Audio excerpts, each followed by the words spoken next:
Hey, welcome back to the show. Under President Trump's direction, Tom Homan has now arrived in Minnesota and has already met with Governor Walz and Mayor Frey. And there appears to be some progress being made. And also in Minnesota, Ilhan Omar was attacked during one of her town hall meetings and sprayed with an unknown substance. That and much more coming up right now.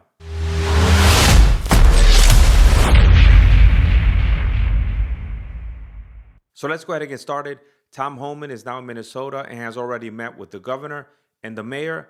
Let's listen to more on that. In Minnesota, how is Tom Homan doing in his first week on the job? Well, he is in communication with city and state leaders, so that is a change from what we were seeing before. He met with the governor, Tim Walz, right away after he arrived in Minnesota. He has now also met with the mayor of Minneapolis, Jacob Frey, and Frey put out a statement a short time ago saying that city leaders are going to continue to talk with Homan and his team, but he also said, I made it clear that Minneapolis does not and will not enforce federal immigration laws. We're going to focus on keeping our neighbors and streets safe. So they are still at odds over the demands coming from the White House and the administration more broadly. The only thing that they're asking them to do is to sanitize the scene so that ICE and CBP can conduct their operations. And if they want CBP numbers to be reduced, then they need to provide that security for ICE to go in there and do what they need to do. But as you guys heard, Mayor Frey is unwilling to bend. He's unwilling to compromise. The Trump administration made it very clear. They only want the worst of the worst. Let us get these criminals off your streets, give them to us out of your jails, and then we'll reduce the CBP numbers in your state and in your city. And it appears that he's unwilling to do that. And President Trump had a conversation with Mayor Frey as well. And he said that both conversations went really well. As a matter of fact, here's President Trump when he's asked about scaling back operations in Minnesota and Minneapolis. We're going to de-escalate a little bit. We have Tom Homan there now. We put him in there. He's great. I don't think it's a pullback. It's a little bit of a change. Everybody in this room that has a business, you make little changes. Bovino is very good, but he's a pretty out there kind of a guy. And in some cases, that's good. Maybe it wasn't good here. Bingo. What did I tell you guys in the previous episode? Doing what Bovino was doing, that works for combat. That works in a combat zone. That's where you lead from the front with your troops, right? You get in the front line, you go fight with them. That does not work well in an American city against American citizens. You cannot be the face of an agency and then be out there throwing chemical grenades at American citizens, at the public to disperse them. That's something that you leave for the guys on the ground to do, for the agents to do. Here's some more on that interview with President Trump. Tom, I've noticed, as tough as he is, he gets along very good with governors and mayors. Now, I spoke to the mayor and to the governor yesterday, and they want to see it cleared up. Couldn't have been a nicer conversation. And in fact, I said to my people, I said, it's hard to believe that's the same guy I watch on television, or I watch in a debate not doing so well, or because we had a very reasonable conversation, very good conversation. I think it's very important for us to just listen to what the president just said. He said he doesn't know how this is going to be communicated by the other side. But the conversation that he had with Mayor Frey and Governor Walz was very cordial, and that they understood each other's perspective. Is that what you hear Governor Walz communicating? That's what you hear President Trump communicating, right? Especially after they had this conversation, after all three of them had the conversation. But that's not what you hear Mayor Frey saying after they had the discussion, the private discussion. What you continue to hear from both of these men is political rhetoric. Why can't they just express exactly what happened in that phone call? But just so you see the difference between both of the conversations, President Trump was very honest and forthright about the conversation. Let's hear how Governor Walz saw the conversation. So, Governor, Donald Trump just announced yesterday that he had a conversation with you. Can you talk a little bit about what took place during that conversation?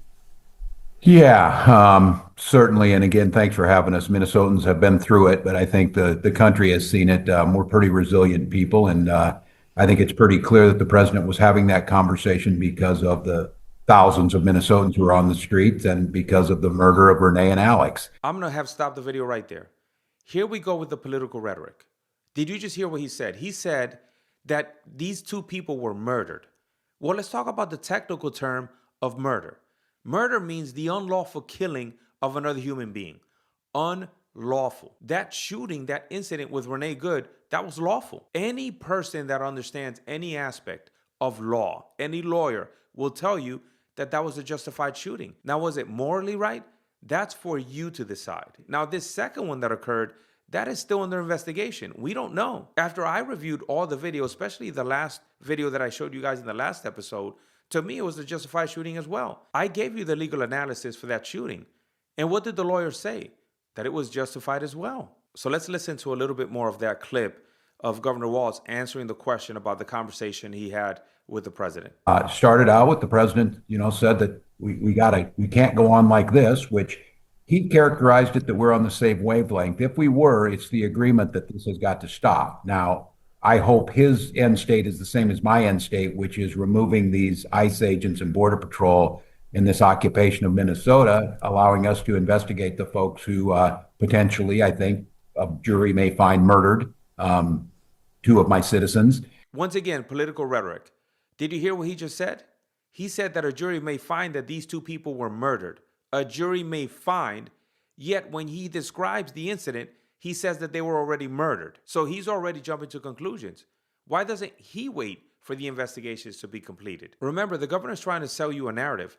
That's why he's using language that's charged with hate and sends a message to protesters that makes them feel empowered. Governor Walz is a clown. I continue to tell you guys that. He's a clown, and he loves using Minnesotans as political pawns. The only part I found really useful about this interview is what he said about his meeting with Tom Homan. Take a look. I don't see any change yet. I will just say I just met with Tom Homan, and I would say that did feel productive. Things that we need to see happen and things that need to change. I think Tom Homan is the perfect person for this job. I think he needs to be there because he's a person that's not afraid to extend his hand across the aisle. He's a person that gets things done. And remember, he was one of President Obama's top guys. So he knows a lot of people on the other side as well. He's worked with them. So he knows what he needs to do to get things done. And I think this was a great move for the administration to send him to Minnesota. But I still think a person that needs to go, that needs to be fired, is Kristi Noem. Let me tell you, if I was the DHS secretary, you guys wouldn't see me. I understand how sensitive immigration and customs enforcement is. I understand how difficult it is to do border protection. If I was the DHS secretary, you guys wouldn't see me because I'd be so entrenched in my work, making sure that it's done right, that I wouldn't have time for pressers. I wouldn't have time for interviews. And the only reason I would even consider doing an interview is to show the people that we're being transparent. But Kristi Noem is all about her appearance. It's about looks for her. It's not about getting anything done. The only thing Kristi Noem has done is embarrass this administration. You know what I think? I think Marco Rubio needs to be given a 5th job. Right now he has 4 jobs and he is extremely effective in all of them.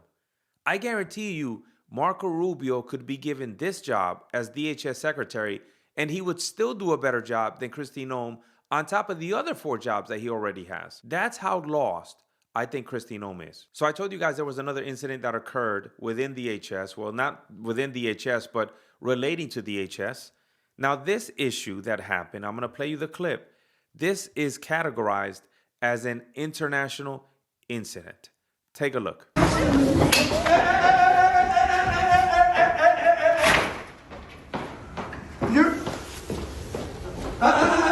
This is the customer of Ecuador.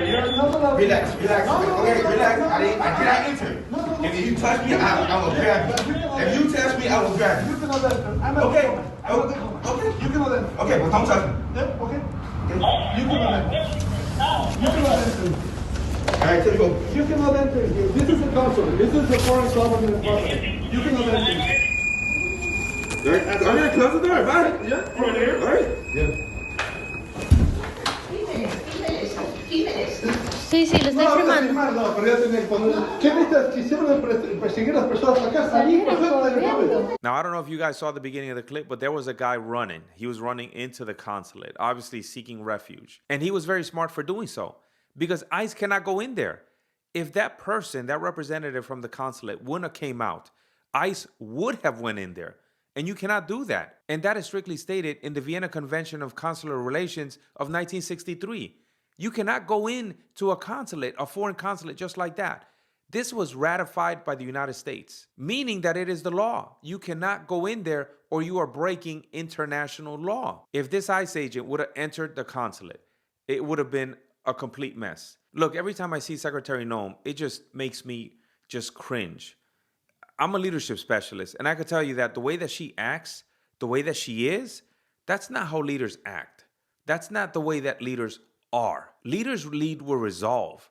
They don't care about their appearance, what they look like physically. What they care about is the well-being of their people, the well-being of their organization. And right now, at this given point, I don't think Christine Ohm cares about any of that.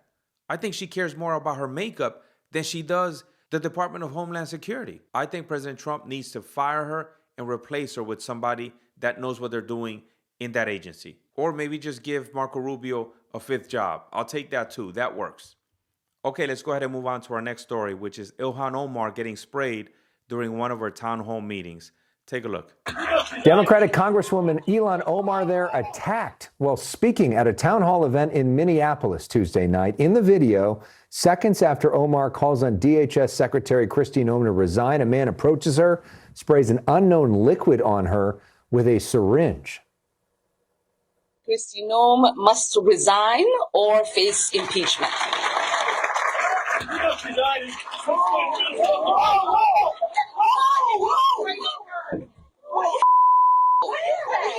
I don't know. Now let's take a look at her reaction after the incident. Representative Omar, are you okay? You know, I'm gonna go figure if I am, but I feel okay. I feel that it is important for people, whether they are in elected office or not, to allow these people to intimidate us, to make us not fight for our constituents and for the country we love. And as I said, you know, I've survived war, and I'm definitely going to survive intimidation and whatever these people think they can throw at me, because I'm built that way. Thank you.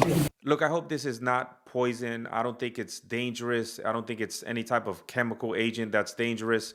I hope it's like some type of fermented cat piss or something like that, or maybe even vinegar. But I truly don't condone any type of behavior like that. I think it's terrible. But you know, President Trump had to weigh in on the incident, right? But before I show you his reaction, I've got to show you how much he actually loves her. They have to show that they can love our country. They have to be proud. Not like Ilhan Omar. Ilhan Omar is garbage. She's garbage.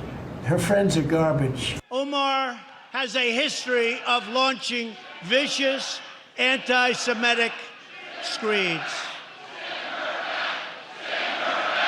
You know, I can't say I disagree with President Trump on my sentiment towards Ilhan Omar. I think she's a terrible person. I think she's a terrible politician. I think she's in it for herself. I think she's in it to gain financially. I don't think she's in it for the people of Minnesota. I don't think she's in it for Minnesotans. So, I agree with President Trump. I just don't like her as a politician. And I don't think politics should have any place for people like her. But here's the president's reaction. Nancy, I want to go back to what we saw happen at Minnesota Congresswoman Ilhan Omar's town hall last night. Has the president reacted to that? Has he had anything to say about that? He has reacted, and his reaction was pretty eye-opening. In an interview after the incident happened, he seemed to suggest that perhaps the Congresswoman had brought this on herself. I'll tell you exactly what he said. He said, "I think she's a fraud. I really don't think about that. She probably had herself sprayed, knowing her." Look, I agree with President Trump. I think she's a fraud. I think this woman knows exactly what was happening in Minnesota. And obviously, there's no evidence to prove that right now. But eventually, I hope there is, even though it seems like politicians continue to get away with these massive fraud scandals without going to jail. But I just find it hard to believe that she didn't know what was happening in Minnesota, being that she's so close to the Somali community. She herself being from Somalia, I just don't think that she was unaware of what was happening. Look, I think what's happening in Minnesota is a tragedy. It's a tragedy for business owners. It's a tragedy for the people who live there. It's a tragedy for policy, for politics, for everything, because the violence is just completely out of control. It's too much. And I think the politicians need to stop playing politics and start doing what they're supposed to do, which is taking care of their constituents. Now, if you want to see an example of politicians that take care of their constituents, just look at Florida. Take a look at this clip where Governor DeSantis talks about what would happen to a mayor like Mayor Frey if he was here in Florida and he refused to cooperate with the federal government. Take a look. So I called a special session of the Florida legislature, and we imposed a legal requirement on all state and local law enforcement agencies to participate with DHS in interior immigration enforcement operations. And the result of that has now been, between state and local, we've done 20,000 apprehensions of illegal aliens, and that's in addition to what ICE is doing on its own. And you do have a very, very cohesive set of forces, and we're all on the same page. And here's the thing. The reason why I imposed that requirement, we have some sheriffs that would be gung-ho to do this. We've got some cities, some mayors would not want to do it, right? But since we did the requirement, if you act like Jacob Frey in Florida, then you get removed from your position. And so we have consequences to that duty, and it's worked very well. And it's important. The American people voted for this. This is something that has to be accomplished. And if it can't be accomplished with President Trump's presidency, then are we ever going to be able to get it done? Did you guys just hear that? 20,000 apprehensions done in a cohesive manner with local law enforcement. Little to no violence. I've seen protests here in Florida, and I've said this before to you guys. I've seen plenty of protests here in Florida. Peaceful protests on the sidewalk with police present during these protests to ensure that nothing gets out of control. It's our constitutional right to be able to protest and express ourselves, but we have to do it in a peaceful manner. Florida's anti-riot laws here are very strict.